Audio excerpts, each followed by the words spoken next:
يهدف هذا المشروع إلى حصر الصحف والمجلات الفرنسية اللغة التي صدرت في مصر، وإيجاد نسخ منها ورقمنتها، وأخيرا إتاحتها على الإنترنت مجانا. رأى هذا المشروع الكبير النور في سنة 2004، وكان مركز الدراسات السكندرية هو من بادر به. بحلول سنة 2011 كان قد تم رقمنة أكثر من 21 ألف صفحة، وأمكن الاطلاع عليها على الإنترنت وتحميلها.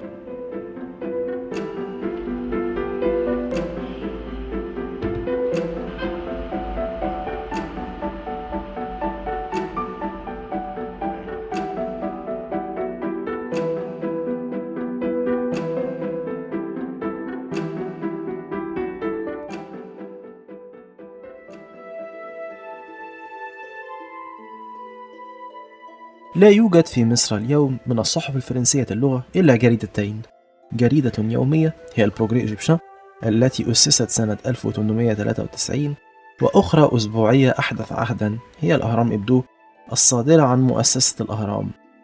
غير أن الصحافة الفرنكوفونية في هذا البلد ظهرت من زمن أبعد جدا، فهي يرجع تاريخها إلى نهاية القرن الثامن عشر.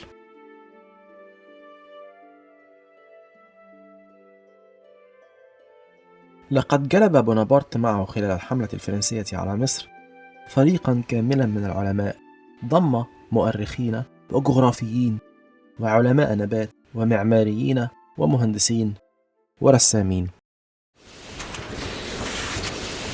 وجلب معه أيضا أدوات وآلات طباعة، ومعها 3 أشكال من الحروف: اليونانية لدراسات العلماء الذين صحبوه في حملته، وعربية لسكان البلد المحتل، وحروف لاتينية كي يخاطب بها قواته. لاحظ الجبرتي المؤرخ المصري الذي عاصر الحملة أن الفرنسيين يجمعون يوميا الأخبار والمعلومات، ثم يطبعون منها صحفا ويوزعونها على جنودهم وفي أنحاء البلاد كلها، حتى ينشروا أخبار البارحة على أهل الصفوة كما على أصغر الجنود. Donc avec le courrier de l'Égypte et puis la Décade égyptienne, donc les 2 grands journaux de 1798 qui ont été créés par Bonaparte quand il est venu avec ses armées mais aussi ses savants en Égypte, commence non seulement l'histoire de la presse dans le monde arabe, mais aussi l'histoire de la presse en Afrique. C'est les premiers journaux, les premiers périodiques imprimés dans cette zone du monde.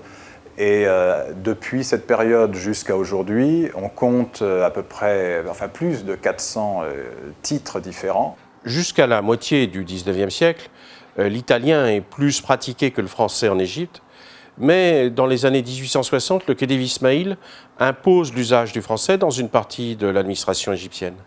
Ce phénomène s'accroît après le bombardement et l'occupation britannique du pays en 1882, et l'usage du français apparaît comme un signe de résistance à l'occupant. Et enfin, des ordres religieux enseignants francophones s'installent en Égypte à la fin du XIXe siècle, jusqu'à la loi de séparation de l'Église et de l'État de 1905, et donc créent des établissements qui ont beaucoup de succès, augmentant le nombre de francophones vivant en Égypte, et donc donnant des lecteurs potentiels à la presse francophone d'Égypte. On se retrouve dans les années 30, les années 20, pardon, avec 9 quotidiens de langue française entre Alexandrie et Le Caire. كان هناك صحف يومية وكذلك مجلات، وكان هناك عشرات منها خلال سنوات ما بين الحربين. كانت تلك الإصدارات تهتم بكل الموضوعات: أحداث الساعة والحياة اليومية والرياضة والسياسة والسينما، دون أن ننسى الموضة في مصر وفي فرنسا.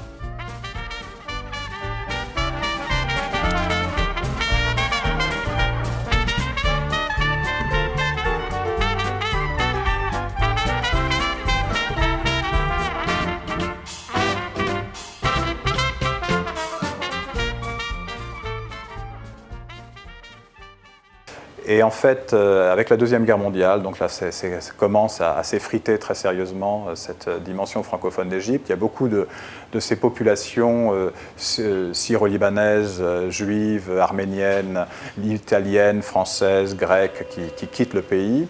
Et puis avec la nationalisation, l'arrivée des colonels et en 1960 la nationalisation de toute la presse en Égypte, évidemment ça donne un coup d'arrêt à toute cette presse francophone. Il ne reste alors plus que quelques titres seulement. Alors il ne reste plus en réalité que deux organes de cette presse. Il reste le Progrès égyptien qui est plus que centenaire et il y a l'Ahram Hebdo. Alors le problème c'est qu'ils font des efforts évidemment, mais ils n'ont pas trop de moyens et de plus ils appartiennent à des groupes étatiques, que ce soit l'Ahram ou Gomhoureya, et donc en ces jours de révolution et de contestation des voix de leurs maîtres, c'est quand même un problème d'avoir des journaux qui représentent l'État. Mais ce n'est pas pour autant que la presse francophone est en voie de disparition, puisqu'il y a Internet qui peut être le sauveur, puisqu'on peut faire des sites. Il suffirait d'un peu de moyens, pas trop, beaucoup moins que ce qu'il faut pour faire de la presse en papier, pour créer de nouveau des journaux de bonne tenue, des journaux auxquels participeront non seulement des Égyptiens, mais aussi des étrangers se trouvant en Égypte ou se trouvant en France, au Canada ou ailleurs. Et on pourrait, à partir de ce moment-là, rayonner au-delà de l'Égypte et avoir une presse francophone, non plus d'Égypte, une presse francophone venant d'Égypte, mais s'adressant au monde entier.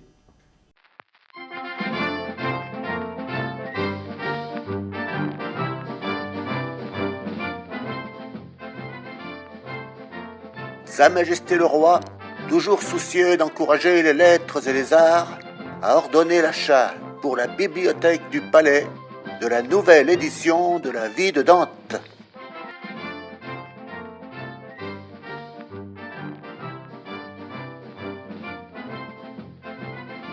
Samedi dernier, à la mutuelle des Poilus du Caire, Monsieur René Dreux, secrétaire général de la Chambre de commerce française au Caire, a fait, avant la petite sauterie hebdomadaire, une conférence sur le voyage en France à travers les siècles. L'autre lundi, grande première au Cursal d'Albanie. La troupe italienne d'opéra débutait avec la vieille partition de Rigoletto. Nous ne félicitons pas la direction pour le choix de la pièce.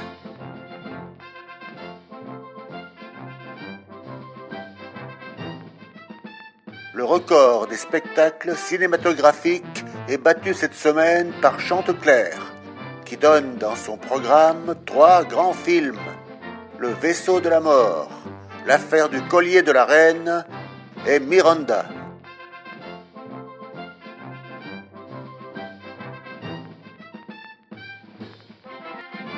Pour le moment, les Alexandrins se préparent à passer allègrement l'hiver, et l'on peut dire qu'il y a du pain sur la planche.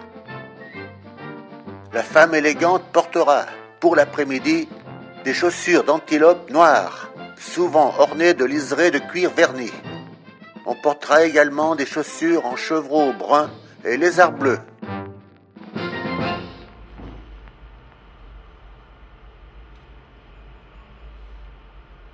Le département de numérisation est composé d'une équipe de 8 personnes et nous travaillons sur 5 projets spécifiques qui sont les expéditions scientifiques du 19e, la presse francophone d'Égypte, les livres anciens concernant Alexandrie, la cartographie et la numérisation du fonds photographique du Centre d'études alexandrines.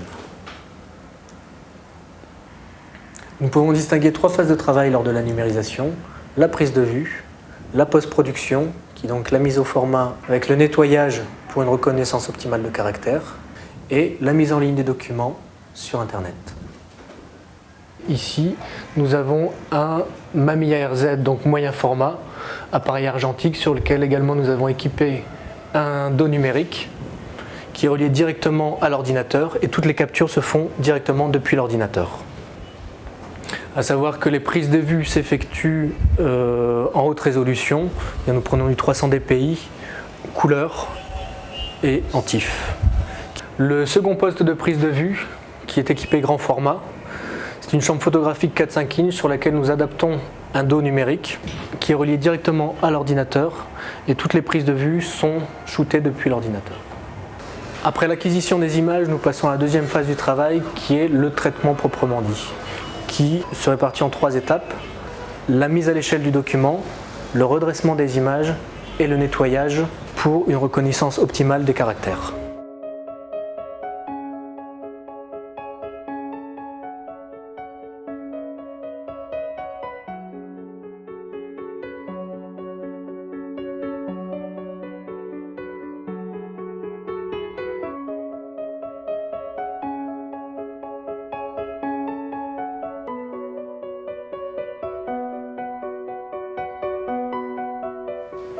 La troisième phase de travail est la reconnaissance de caractères, reconnaissance que nous effectuons avec le logiciel Omnipage.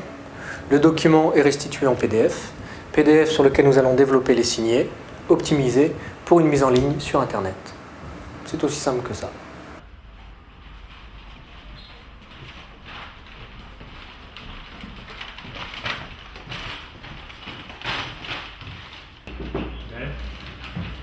Bonjour, bonjour. Ah, de bonne pêche. Bien. Fois. Arrivée du Caire. 150. Voilà, même début Caire. 3 mai 54. Mars 50. Mars-avril, tiens, des numéros qui se suivent. Ça, c'est très bien. L'art, la musique, Henri Rousseau. Où se procure-t-on nos journaux et nos revues?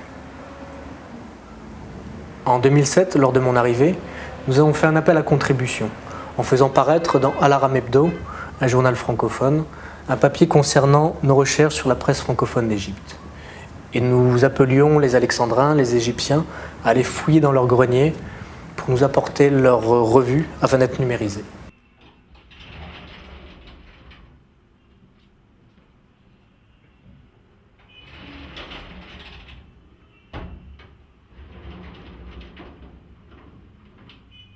Nous travaillons également en collaboration avec l'Université du Caire, la filière francophone, où un étudiant travaille pour nous. Il va visiter les bouquinistes, il va se rendre au souk, il va prendre contact avec les différentes institutions ou également les particuliers pour nous apporter un maximum de revues.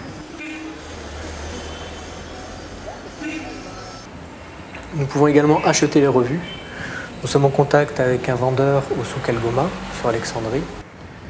Et nous consultons régulièrement des sites talibés afin d'acquérir un maximum de journaux.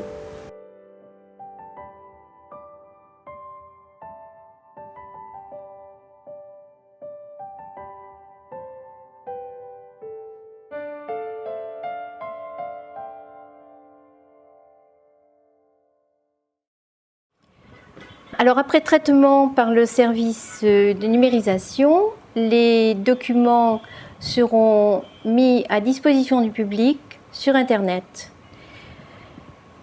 Là, les chercheurs et toutes les personnes intéressées pourront télécharger les documents. Pour choisir les documents à télécharger, eh bien, on interrogera une base de données qui nous permettra de savoir quels sont tous les titres que nous avons pu traiter.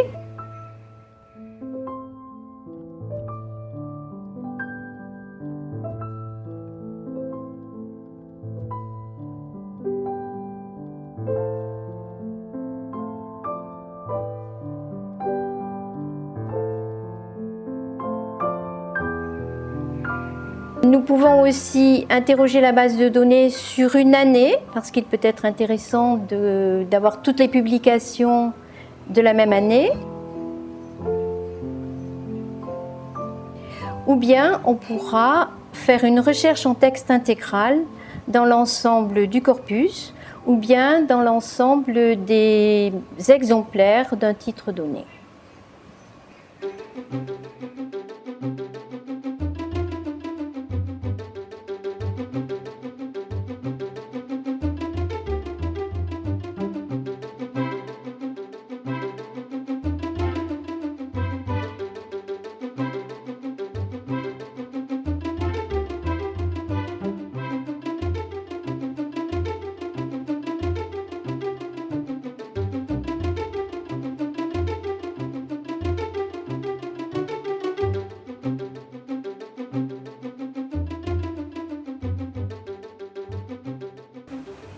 2 générations d'Égyptiens ou d'Européens vivant en Égypte ont écrit en langue française, sont devenus des écrivains de langue française à partir des années 1920 et jusqu'aux années 1955-60.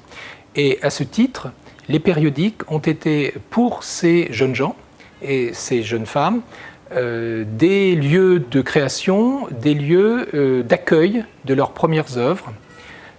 C'est bien souvent dans les revues qu'on publie ses premiers récits, ses premiers poèmes, ses premières réflexions quand on souhaite écrire un ouvrage de littérature d'idées.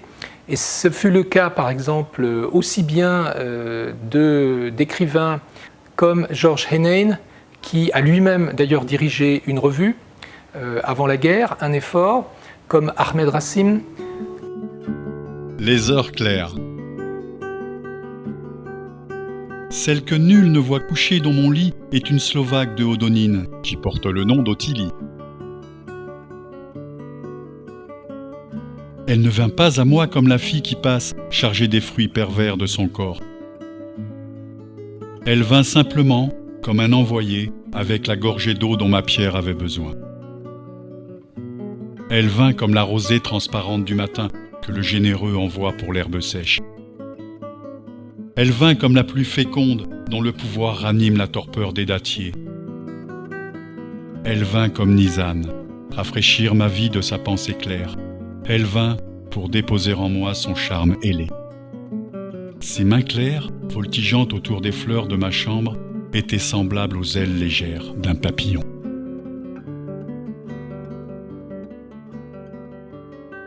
Ce fut aussi le cas des écrivains de langue arabe en traduction. Par conséquent, le périodique est non seulement le lieu de naissance d'une génération, 2 générations d'écrivains francophones qui, après les années 50, vont partir poursuivre leur carrière en France et vont devenir des écrivains relativement célèbres et connus en France, Edmond Jabès, Albert Cosseri, Georges Hénin, Joyce Mansour, André Chédid, mais aussi des relais vers l'Europe, des écrivains arabophones. Pour le dire en conclusion, la revue, généraliste ou littéraire, est un lieu d'accueil de création, d'accompagnement de l'émergence de l'œuvre, de diffusion également de ces œuvres littéraires.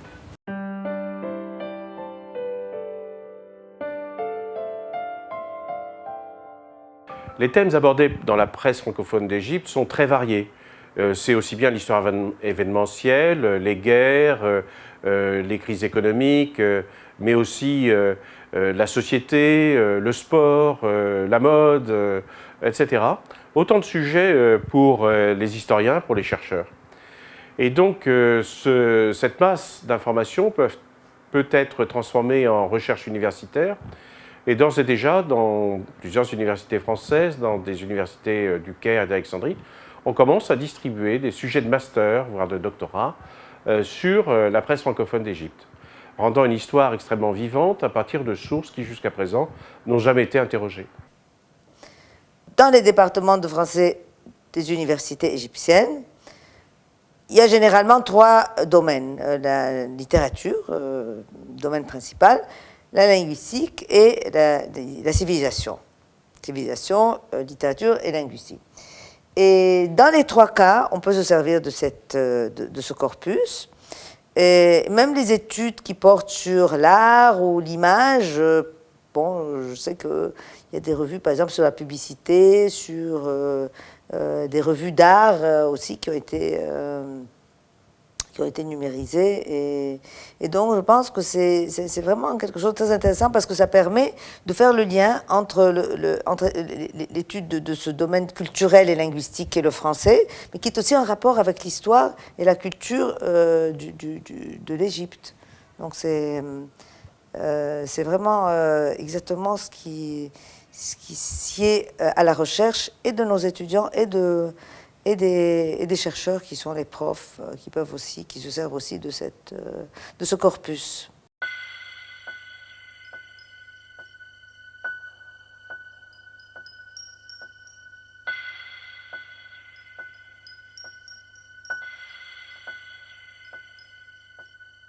Il y avait donc 2 étudiantes de l'Université du Caire, inscrites en thèse avec moi, qui avaient fait leur travail sur un organe de la presse francophone. La première avait fait sa thèse sur l'Ahram Hebdo, le courrier des lecteurs de l'Ahram Hebdo, et l'autre, la presse scolaire du collège des frères de Khorramfish. Avec ce système de numérisation et avec des mots-clés, on va gagner un temps fou. Et donc, je pense que ça va être beaucoup plus attirant pour de nombreux chercheurs. Et c'est ça que j'espère beaucoup avec cette numérisation. C'est non seulement modernisant l'approche, avoir plus de chercheurs, mais aussi les chercheurs vont pouvoir travailler en réseau sur différents pays. Et donc peut-être contribuer à la rédaction du 6e volume de ces 5 volumes qui existent déjà d'histoire générale de la presse française. Un 6e volume devait être fait sur la presse francophone qui n'a jamais été fait pour des raisons financières et techniques. Alors là, c'est clair qu'en tout cas pour l'Égypte, on peut imaginer qu'à terme, il y ait moyen de rédiger un livre qui fasse le point sur la presse francophone d'Égypte de 1798 à nos jours.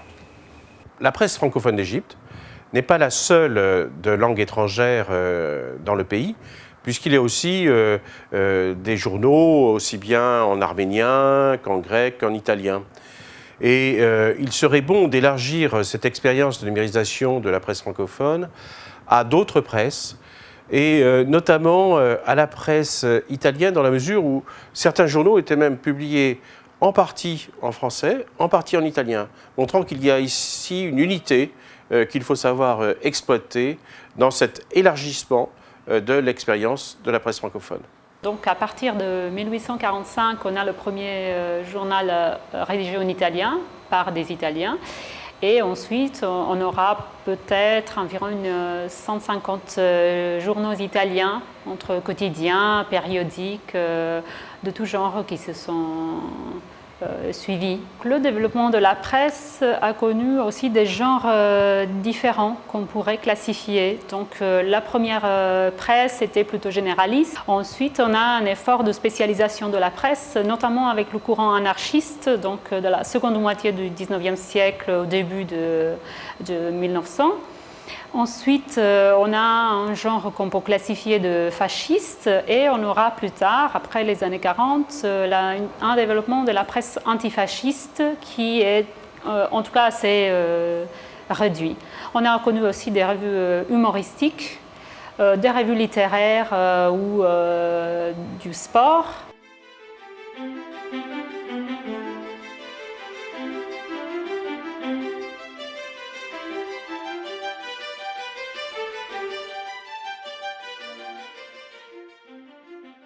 Le programme de numérisation de la presse francophone d'Égypte n'est pas terminé, loin s'en faut.